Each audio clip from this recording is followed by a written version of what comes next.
Hey, what's up guys? Ako again si Andre, and today we're going to review a tube mod. This is a Delrin Case tube mod from Sean James Creation or SJC, and in collaboration with Vaping Chronology. This is the HT's mod, Perseverance. I have the black Karasugoy. They also have this in white. That's called White Ogon. So I'll be reviewing this. I'll just walk you through kung ano yung mga features nito or specs. Breakdown natin. Papakita ko sa inyo paano ibalik. Especially, Delrin Case, pakita ko sa inyo paano siya tanggalin ng maayos. And yeah, I'll give you the pros, cons, and all that shit. Okay? Makita ko muna pala ito. Familiar, di ba? So, ayan. Pa-vape muna.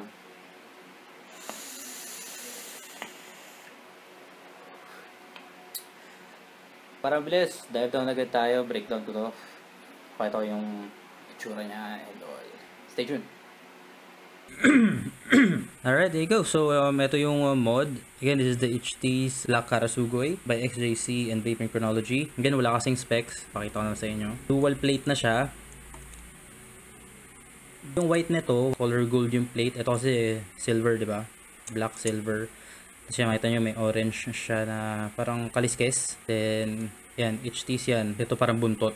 Alam niyo yung yung ictus, yung HT's, parang siya fish about God. Wala ako nang explain pero something religious. Logo ng XJC and on the other side, Vaping Chronology. Yan, laminated yung plate niya. Very nice yun. I like that.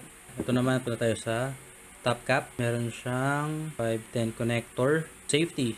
I like that as well. Eh, makita nyo may design siya. Punta naman tayo sa bottom cap. Pinalish ko to. Makintab yan, hindi lang halata. May 3 vent holes. Yan na yung vent holes niya. 3D grips, Delrin firing button. Everything here is copper. Ito lang yung hindi copper, yung casing ng firing button. Spring hindi rin, simpleng metal lang. Yeah, may koi fish, medyo makulay. Yan yung isang design nila. So may mga projects pa silang iba. Ganito rin yung datingan, yung geisha. Iba-ibang version naman yun. Merong blackout, tapos meron yung may color. Depende pa sa kulay ng Delrin. So marami kayong pagpipilian dun. Sabi ko kanina, meron siyang kahaway ko or kamukha.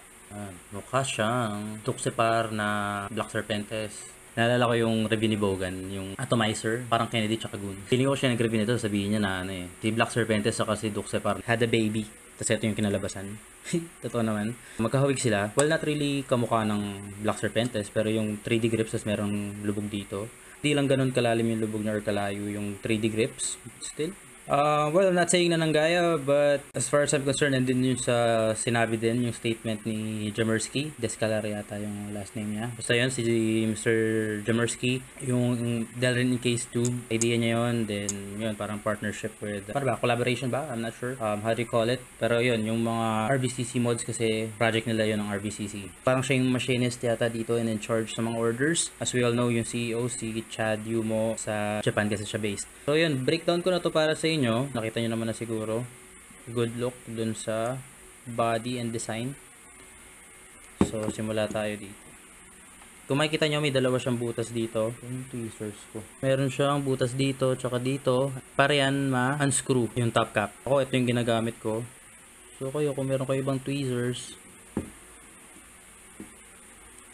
tinry ko kasi ang hindi nyo talaga siya matatanggal kapag galing sa higpit. Pag yung may nakakabit na atomizer.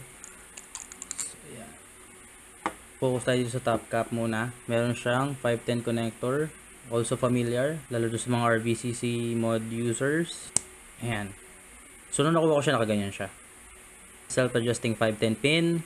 Then, neck insulator. Very nice. Wala naman ako naging problema sa insulator. Hindi siya nalusaw. Nag-build ako dito. Pinakamababa yata 0.06. Kayang-kaya. Hindi halata yung gas-gas dahil well polished siya. Pero nung nakuha ko siya, may mga gas-gas na rin talaga siya paikot. Pero pag pinalish, di naman siya halata. So, zoom ko na lang. Zoom. Ayan siya. Bagong linis pala to. Pero nung nakuha ko, may sabihin ko lang sa feedback. Disassemble ko lang to.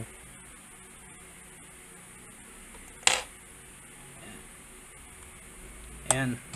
Makapal yung 510 pin niya. Walang problema dyan. Hindi naman nag-arc. Well, nagpapati na lang pero hindi siya nag-arc. Which is good for me. So, ayan. Solid copper. Tabi natin dyan. Ito, insulator. Yung peak insulator niya. Natatanggal din siya. May screw to eh. Ayan. So again, makapal. Well insulated. Very nice. And ito. Ito na yung mismong top cap. Good. Machining dito, okay naman. There. Kung makikita nyo, yung loob, copper. Papakita ko sa inyo gaano to kakapal. Ito naman, bottom cap naman tayo. Again, tube, tapos yung bottom cap may tatlong vent hole. Ito pala, medyo mababaw lang yung groove niya. So, enough lang to spin it, pero hindi siya enough para hawakan or grip. Pero wala na problema. So, unscrew lang naman yung purpose niya eh. Ayan, kunin nyo na. Ayan. So, focus muna tayo dito. So, okay naman. Problema ko lang dito. Meron siyang bengkong. Ano ba tawag doon? Ayan, meron lang siyang ano. May tama lang siya. Kung makikita. Sorry sa kuko, madumi. Pero yan. Zoom ko na nga. Ayan, meron siyang tama. Nasa dulo siya, so hindi ko naman gano'n naging problema yung pagte-thread. Threading is not the smoothest, pero okay naman. Hindi siya sobrang swak, hindi siya sobrang smooth. For me, so-so lang yung threading niya. Average for me. So yan, tabi ko na yan. Dito naman tayo sa, ano ba? Huli ko lang tatanggalin yung tube. Tanggalin ko muna to. Dahil rin siya in case stainless. So ginagawa ko, dinidiinan ko siya para maabot yung bakal, tsaka para umikot. Minsan kuko din. Try nyong kukuhin. Pero syempre hindi naman siya basta-basta kakapit. Dahan-dahan lang kasi sayang kapag nagasgas yung Delrin. Maganda yung finish niya kasi. Parang matte finish yung ano niya, Delrin. Medyo mahirap siya tanggalin. Minsan naging issue ko dito na mas naunang natatanggal yung Delrin. Siguro dumidikit kasi yung copper pag dinidiinan. Then yun yung mas umiikot na iwan yung housing hassle. Hindi ko lang paano siya iwasan. Ito kinukoko ko na siya. Huwag nyo palang i-pliers to dahil for sure magagasgas yung firing housing or yung button housing at pati na rin yung ano niya,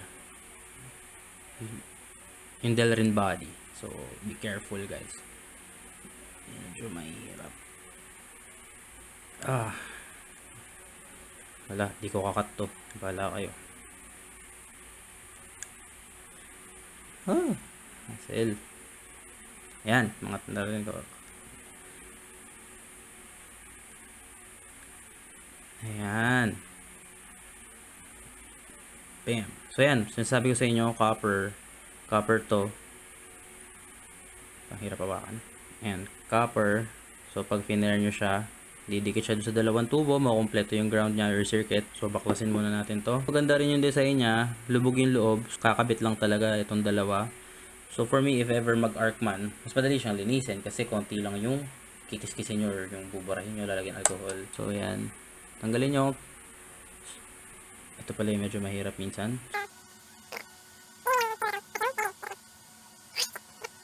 Napawisan na ako. Hirap tanggalin. Teka nga.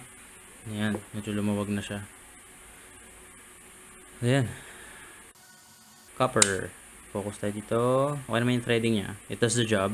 Walang problema. So ito, wala. Natripan ko lang yung design. Cute. Lubog yung loob. So okay siya. Tabi natin dyan. Then, ito. Housing. Okay naman.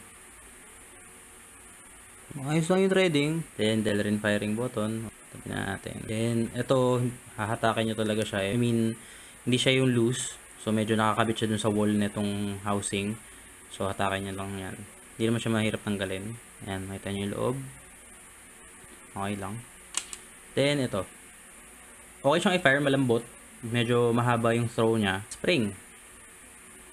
Baka lang. Ito yung kasamang spring. Pero inayos ko lang siya. Kasi nga, paling siya nung nakuha ko. Flash na lang ako ng picture nung nakuha kong spring. Pakita ko sa inyo. Kasi ito rin naman yung tsura. Mas paling lang yung nakuha ko. Yung Delrin button, paling siya talaga. Pero short yung throw niya. Kasi sobrang short lang nung throw niya. Ewan kung ginawa yun with a purpose. Pero for me, ang weird nun. Paling kasi. Medyo OC pa naman ako dun. Hindi naman siya nag-collapse. Wala rin akong issue dito. Ang weird lang nung pagkakabit tsaka nung pinadala sa akin. Paling kasi. Well, with the quality and performance ng spring, okay siya. Hindi naman nag-collapse. So, ayan. Dito naman tayo. Ito pala, kung mapapansin nyo, point out ko lang to. Yung design niya ang ganda, diba? Pero dito sa side na to, Yan. Natapos agad yung design. So ito, kung mapapansin nyo naman, sakto lang, di ba? Flush lang yung tubo. Pero yan, meron pa rin sobra. Kapag naman binaba ko to, syempre, uusli na dito yung tubo. So papakita ko sa inyo kung paano siya tanggalin for cleaning purposes din. Yun pala, hindi nyo mahahatak tong maliit na tubo pataas kasi meron siyang parang stopper. Ayan o, stop siya. Dito sa part na to. Ayan. Siya may lip siya, manipis na lip. So stopper lang siya. Kukunin ulit natin yung bottom cap. Kakabit natin. So ako, ginagawa ko, tinethread ko siya all the way. Ayan, lubog na lubog. Then, kukuha ko ng pentel pen. Actually, kahit ano, kahit naman anong mahaba na pwede nyo pang sundot dun sa dulo niya. Advice din ni Sir Mark Joseph De Luna. Nag-publish siya ng video. Pentel pen yung ginamit niya. So, gayahin ko na lang din. Para sa akin na mahirap siya itulak. Kasi sabihin ko na nga, black talaga yung dapat makukuha ko. Pero na-send nila sa akin white. Actually, di nila pinalitan. Gumawa na lang sila ng thread sa group nila na kung sino daw yung may gusto ng black. So, yun, hanggang nakahanap ako, tapos nagpalit agad kami. So, hindi sa kasya sa ano eh. So, yan, pupersahin nyo lang siya. Again, medyo masikip. Shit. Pero guess nyo na, no? Sa iba ko lang itutukod, baka gumalaw kasi yung lamesa. Wait lang.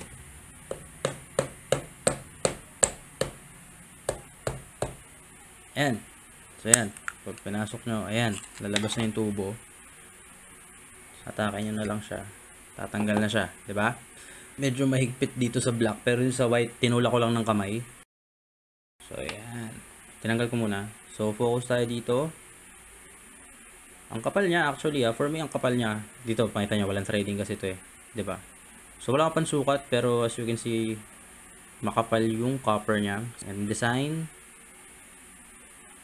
So, I think sinadya yung mga block na nakikita nyo. Baka siguro parang bubbles yan. Hindi ko sure. Mamaya na ako magko-comment sa design. Threading, sakto lang. So, walang problema. Wala akong nakakapa or nakikita na tama sa threading. Na-miss ko yung mga spot na yun sa paglilinis. Then, eto lang. Yan. Punta na tayo dito sa napansin nyo kanina. Yan. Nakita may mga bunga yung dulo. So, yan. Ganyan ko na talaga siya nakuha. Actually, madali lang naman tong isand. Kuha lang kayo ng pinakamanipis na sandpaper siguro. Then, padaanan nyo pa ganun. Matatanggal naman siya, pero still, something to point out. Kasi yung price point nito hindi naman mura eh. For me, this is something that you need to know. Pansin nyo. May mga tama siya eh. So, nung nakuha ko siya, maayos namang nakapasok yung tubo sa Delrin. Hindi naman siya nakasayad. So, hindi ko na lang napicturean kasi dito sa black kung paano ko siya nakuha. Pero yan, sad lang. Hindi ganun kakinis. Hindi ganun kalinis. Hindi rin ganun kakinis. Pero ako, wala nang problema sa akin. Nakatago naman siya. Pero ito kasi nakikita sa ilalim eh. Siguro yung design, sana mas binaba nila ng konti. Di ba sa Delrin, kita siya. Kita tong part na to sa ilalim. Dito pala sa kabilang side to, hindi naman malalim yan. Pero ganyan na talaga siya nung nakuha ko. Tabi na natin yan. Doon naman tayo sa isa. So, ganoon naman. Di ba yan? Ito dito yung threading nung sa top cap. Lagay nyo rin, ito ulit. Wag yun. Ito. So, lagay nyo siya. Ako all the way pa rin yung pag-thread ko sa kanya. Sasagad ko yung higpit. Ginagawa ko, kumukuha ko ng tissue. Ito, iwas gas-gas lang. So, try ko ditong tanggalin. Tana, hirap. Lang. Ito sa kabila. Pinapalo ko pa siya. So, ayan, bumaba na siya. Todo ko na.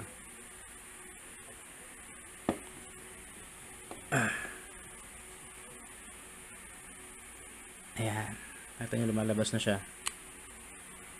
So, dito, pag umabot na siya dito, madali na siyang tanggalin. Dito lang sa ibabaw banda, medyo masikip siya. Ayan. Dito naman, focus muna tayo dito sa kaputol na tubo. Ayan. Sabi ko naman, tatanggal. Kung di nyo naman maabot, di syempre dito na lang. Pasikot nyo na lang tong mismong tube. Ayan. Ayan. Diyan tumatama tong firing pin. So, normal naman na magkagasgas yan. Threading, same. Ayos lang. Pero still, makapal. Ayan, makikita nyo. Ito makinis. Again, makapal. Maganda yung conductivity nito. I can assure you that. Punta sa Delrin. Ito siya. Yun lang naman. So, coated siya. Ganda. I like it. I like the feel. Hindi siya madulas. Ito, wala man ng problema dyan. sa machining yung parang guhit. Normal naman. Ayan, ganyan ko na siya talaga nakuha. Sad. Ito. Yung parang, ewan ko kung paano nagkaganyan yan. Kaya usap ko yung nakaswap ko. Tinanong ko kung may tama ba talaga, may problema ba, madumi ba yung copper, ganyan. Sabi niya madumi daw talaga. Tapos meron lang daw impurity. Parang may tama. Hindi lang daw well finished yung ano. Ito, pakita ko sa inyo. Basta ayan, meron siyang ganyan. So pag tingnan nyo dito sa ilalim, basta hindi siya super kinis. May ano siya parang tama. Wala siyang, ayan. Ayan. Something na na-overlook siguro nila. Teka, mag-focus eh. Basta meron siyang tama dito. May pala yung threading pala dito. Okay naman yung threading niya. So, ayan. So, yun lang naman. Ganun, yun lang yung breakdown ko para dito sa HTs. Simpleng-simple. Baklasin. Mahirap pero simple lang kung instruction paano siya tanggalin. Medyo challenge lang. Medyo pinawisan nga ako. I-assemble ko na ulit siya. Ayan. Inuuna ko yung tubong maliit. Ayan. So, ensure nyo lang yung threaded part. Sa pataas siya. So, advice lang din, as much as possible, eto, kung saan yung may arc or saan yung may gas-gas, itapat nyo siya dun sa firing button. So, yun lang din yung advice sa tutorial ang ginawa ni Sir Mark De Luna. Ito. So, ganyan siya ipasok. Kasi yun din yung ginagawa ko. Pero kayo, bahala kayo sa buhay nyo. Paano nyo trip. Basta may pasok nyo, ito muna. Okay? So, yan, same lang. Thread nyo pa rin. Thread nyo lang maayos. Then, pasok nyo pa ganyan. Ditong part na to kaya ng daliri naman. So, yung pentel pen, tissue ulit, don't forget, or tela na maliit. Oh, sorry.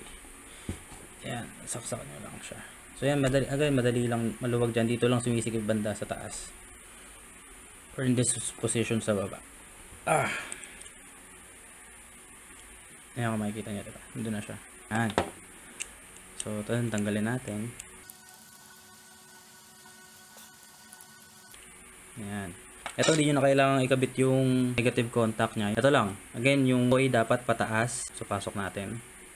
So, itapat nyo lang. Tansya. Then, pasok nyo na lang. Mahirap lang siya tanggalin. Pero sa pagbalik, kaya ng daliri. Pero konting effort. Ayan. Kaya nyo na rin siyang i-flush. Ako ginagawa ko siguro tela or panyo. Tapos, didiin ko siya. Pero, ayan. Kitang-kita naman flush na siya. Hindi na naka-usle. Tabi ko muna yan. Then, ayusin na natin itong firing button. Ayusin muna natin to. Again, spring muna. Itong makapal na part nung, or yung malaki yung bilog na spring, yung muna ipapasok nyo. Pasok na maigi.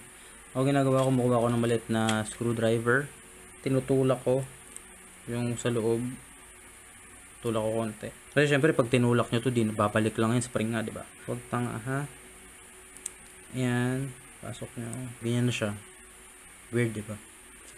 Tapos,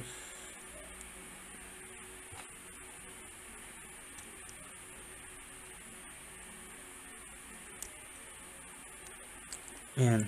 So, kapag naman napasok nyo, hindi siya lalabas. Ang magiging lock kasi nito ay ito. Higpitan nyo na lang siya. So, careful lang. Delikado syempre pag na-strip or pag na-loose thread to. Pag to lumuwag nga kayo. Auto fire yan. Baka matanggal. Okay na siya. So, balik ko na to. Backwards muna. Pag tingin yung hindi kakagat, then balik. Okay naman na yan. Try nyo kukuhin para mas humigpit. Mararamdaman nyo naman yun. Kaya flash naman na siya. Okay? So, yung play ng button. Ayos lang, diba? Malambot. Malambot yung spring. Okay. Pero matibay. Ano naman yung top cap? Insulator muna. Again, dahan-dahan. Masyadong manipis yung threading nito, ah. So, backwards. Forward. Mahirap siya tanggalin. Wala mo siyang butas, so daliri lang pantanggal nyo. Kaya huwag nyo masyadong higpitan. Okay? So ito, pasok nyo na yung pin. Yung 510 pin. Boom. So ito, meron akong spacer para iwas gas-gas lang din. Again, sabi ko self-adjusting naman yan. Ayan. Diba? Then, battery. Ito, LG HB6 re-wrapped. May balot yan. Huwag kayong mag-alala. Dahan-dahan dito. Yan. Lang naman.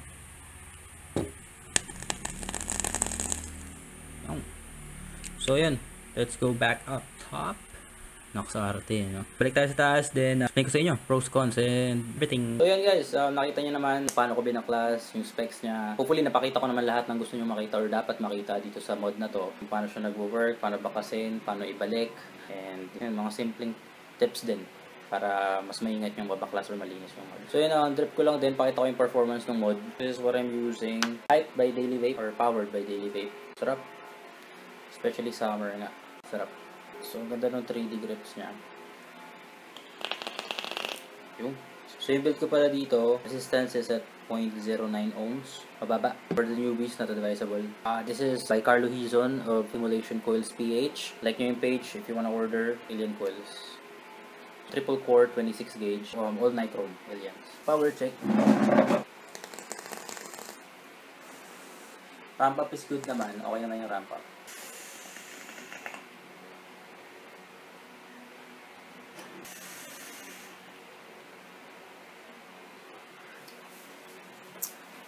Wala problema. Again, sabi ko 0.06. Kayang-kaya na to.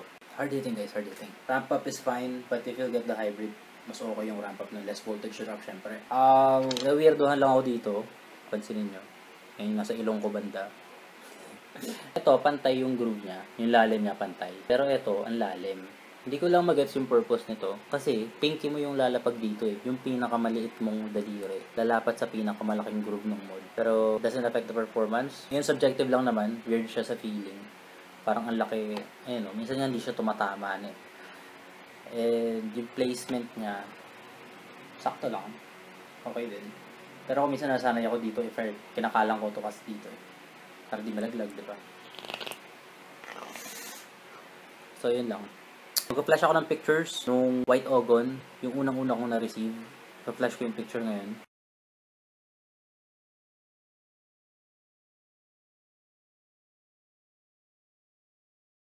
So, yan, kung makikita nyo naman, nakuha ko siya, ang dumi. Sobrang dumi niya. Na-disappoint ako actually. Price pala, sabihin ko na rin, it's for 5,488 pesos. Additional pa yung shipping, tapos yung transfer pa may 50 pesos yata. It's not cheap. For me, mahal siya. Mahal talaga. And nung dumating siya sa akin ng ganong kadumi, na-disappoint ako. Hindi man lang nalinis. Tapos, di well finished yung sa groove. Meron pang mga naka-usle. Quality check, quality control. Nakaka-disappoint, sayang. They could have checked it. For me kasi, masyado nilang hinabol yung deadline nila. 2 to 3 weeks yung estimated time of arrival. Again, it's estimated. Wala namang problema eh. Mas pipiliin ko magantay ng ilang araw pa or isang linggo pa. Kung okay lahat, smooth yung finish, malinis yung internals. Unang-una, na-disappoint ako kasi puti yung nakuha ko. I'm expecting black. I'm happy na yung nakuha kong slot is for black. Pero kung white, okay lang. Wala problema sa akin. I'll still keep it. Pero black yung na-expect ko. Pagbukas ko nung packaging. So, ito yung packaging niya, guys. Dito siya dumating.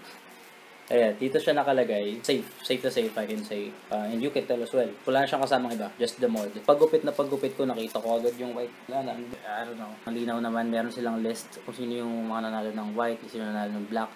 Hindi naman nakakalito eh. Kasi yung list, pang white lang, 28 slots ng pang white, then 28 slots ng pang black. Kitang-kita naman doon sa pinost nila. Okay, sige, given na. Kaso nga lang hindi nila pinalitan eh. Gumawa sila ng way, pero hindi sila yung naging kausap ko sa pagpapalit or pagko-correct ng mali nila. Naghanap pa ako. Eh, paano kung wala akong nahanap, diba? No apologies dun sa chat. Nag-chat ako sa Vaping Chronology page. Then, sabi lang nila, sir, hanap na lang kayo ng gusto rin ng black. Parang gano'n. Nakakalungkot lang yung service. Para chinek din nila, ang dumi talaga ng internals eh. May itim-itim pa nga. Hindi lang basta pati, may dumi talaga siya. As a company, sa con, ang lungkot. Ang unfair din kasi mas maraming nakakuha ng una, like a week ahead. Nakuha na nila. Pero inuna niya yung mga taga-south. 3 yung nakausap ko. Tapos yung isa naghahanap talaga ng puro black. Admin ng ano yun, Vaping Chronology. Tapos may isa na naman ako nakausap. Black din yung kanya. Ang problema, merong tama yung nakuha niya. May parang basag yung bell ring. Bandang sa top cap. So, syempre, nag-decline na ako. Nakontak na dito si Alexis. Wala na akong balita after that. Then, eto, yung nakausap ko, taga Cubao. Nag-meet up na lang kami, nagpalit kami. Kinabukasan, nagpalit din kami agad. Yun naman, black talaga yung para sa kanya, pero mas gusto niya daw ng white. Ano pa ba kon? May vent hole sa baba, kaso walang vent hole sa taas.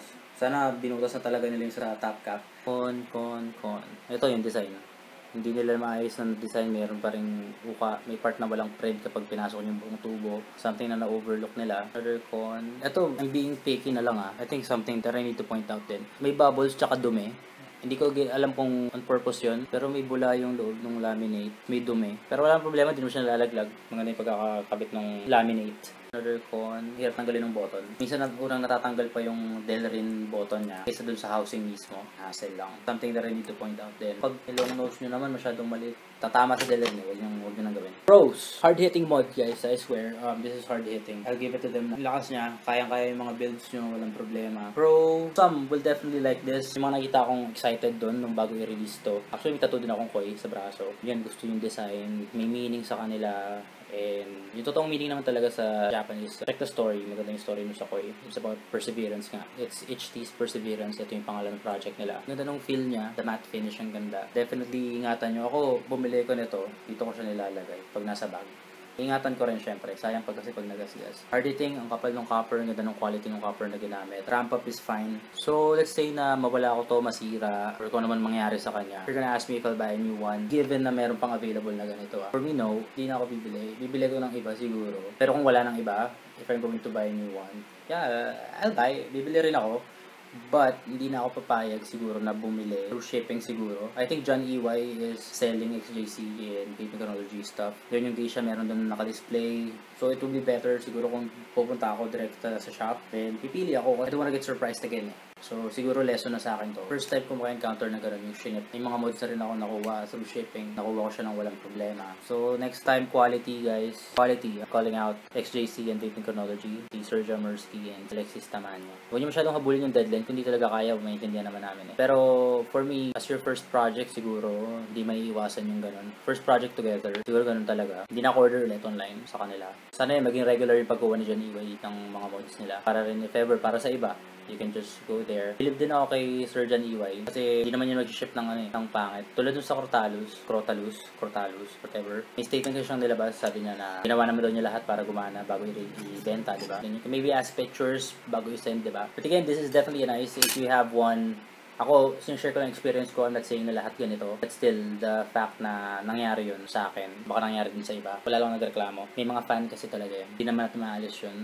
May mga tao rin na maintindihin. It's just that I'm a reviewer, I need to point everything out. Lahat ng maganda, lahat ng pangit. But again, yung power niya, walang problema. 5,500, if I got this na sobrang kinis, sobrang linis, walang problema and all, I'll recommend it to you guys. Since yun yung nakukuha ko, yung service.